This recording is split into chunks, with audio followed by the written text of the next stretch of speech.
So one of the challenges that our partners are facing has to do with the motion of spatial data ingestion and structuring prior to analysis.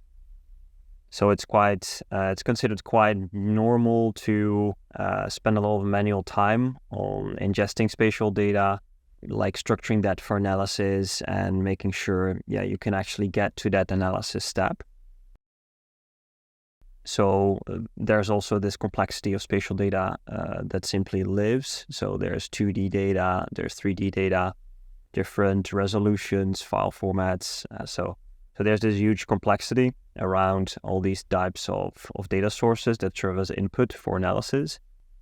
And then secondly, also data needs to be turned into web services, which is again a very challenging process. You need to set up like a GeoServer-like setup to turn those raw data inputs into web services. They're easy to do analysis on.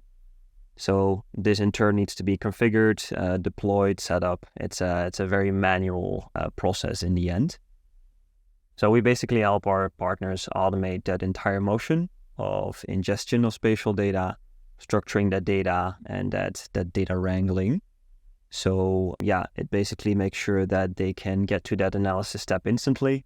They can start querying the right information for analysis. And most importantly, they are just able to drag and drop spatial files into the system directly. So they need not to be considered with, what does the file look like? How much data is it?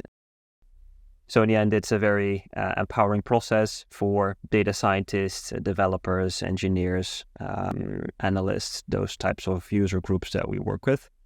They can just skip that manual work and get to the analysis step instantly.